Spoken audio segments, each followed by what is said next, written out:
আজকের পর্বে স্বাগত জানাচ্ছি আরও একটি নতুন রেসিপি দেখার জন্য। আশা করছি সবাই অনেক ভালো আছেন। আজকে আমি আপনাদের সাথে শেয়ার করছি চমৎকার একটি মিষ্টি রেসিপি। মাত্র আধা কাপ সুজি দিয়ে খুব কম সময়ে আর খুব সহজেই প্রায় 1 কেজি পরিমাণ মিষ্টি বাড়িতেই বানিয়ে নিতে পারবেন। আর এটা বানানো ভীষণ সহজ আর খেতে অনেক বেশি মজার। সম্পূর্ণ নতুন ধরনের এই মিষ্টিটি একবার হলেও ট্রাই করুন, আর কেমন হয়েছে আমাকে কমেন্ট করে জানান। যদি রেসিপিটি ভালো লাগে তাহলে অবশ্যই পুরো ভিডিওটি দেখুন আর সাবস্ক্রাইব করে পাশে থাকা বেল বাটনটি অন করুন, যাতে করে পরবর্তী ভিডিও নোটিফিকেশন আপনার কাছে পৌঁছে যায়। তো কথা না বাড়িয়ে চলুন শুরু করা যাক। মিষ্টিটি বানানোর জন্য প্রথমে একটা প্যানের মধ্যে আমি দিয়ে দিচ্ছি 1 চামচ ঘি। ঘিয়ের পরিবর্তে আপনারা চাইলে মেল্টেড বাটারও ব্যবহার করতে পারেন। তারপর ঘিটাকে হালকা নেড়ে দিচ্ছি, আর ঘিটা যখন গরম হয়ে গেছে ঠিক সেই পর্যায়ে এর মধ্যে দিয়ে দিচ্ছি আধা কাপ সুজি। সুজি দিয়ে 3 থেকে 4 মিনিট একেবারে লো আছে এটাকে ভেজে নিতে হবে। আর ভাজতে ভাজতে যখন সুজিটা একটা ঝরঝরে ভাব চলে আসবে তখন বুঝতে হবে যে সুজিটা ভাজা হয়ে গেছে। আর সুজি ভাজার সময় অবশ্যই লো আঁচে ভাজবেন, এতে করে সুজির কালারটাও খুব বেশি চেঞ্জ হবে না আর পোড়াও যাবে না। এই পর্যায়ে আমার সুজিটা কিন্তু ভাজা হয়ে গেছে। তারপর চুলা অফ করে আরও 30 সেকেন্ড মতো আমি সুজিটাকে ঠান্ডা করে নিয়েছি। তারপর এর মধ্যে দিয়ে দিচ্ছি আধা কাপ লিকুইড দুধ। আমি এখানে ঠান্ডা দুধ ব্যবহার করেছি, তাই সুজিটাকে ঠান্ডা করে নিয়েছি চুলা অফ করে। তবে আপনারা চাইলে এখানে গরম দুধ ব্যবহার করলে সেক্ষেত্রে আর অফ করে ঠান্ডা করে নেওয়ার দরকার নেই। তারপরে এর মধ্যে দিয়ে দিচ্ছি 1/4 কাপ চিনি, আর দিয়ে দিচ্ছি 2 টেবিল চামচ পরিমাণ কনডেন্সড মিল্ক। আপনারা চাইলে এখানে 2 টেবিল চামচ পরিমাণ গুঁড়ো দুধও ব্যবহার করতে পারেন। তারপর সমস্ত উপকরণ খুব ভালো করে নেড়ে চেড়ে মিশিয়ে নিচ্ছি।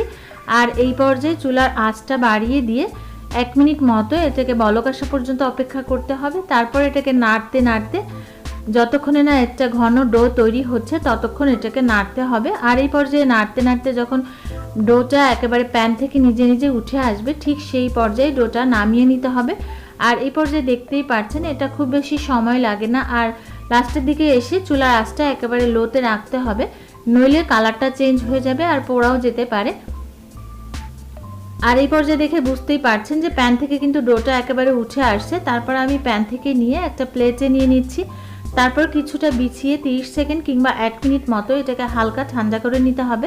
তবে খুব বেশি ঠান্ডা করা যাবে না। যখন হাতে গরমটা সহ্য হবে সেই পর্যায়ে হাতের মধ্যে কিছুটা ডো নিয়ে হাতের তালুতে খুব ভালো করে ডলে চমচমের শেপে তৈরি করে নিতে হবে। আর একই রকমভাবে আমি সবগুলো মিষ্টি তৈরি করে নেব।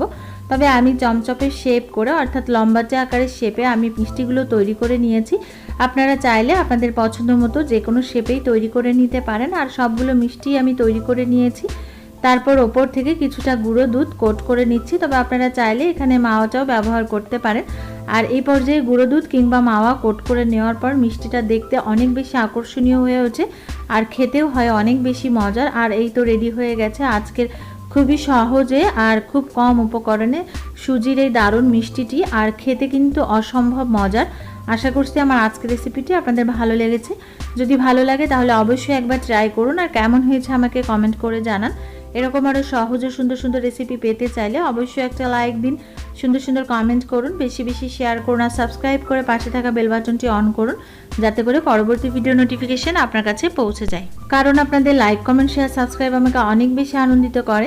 সবাই খুব ভালো থাকবেন, সুস্থ থাকবেন। পুরো ভিডিওটি দেখার জন্য অসংখ্য ধন্যবাদ।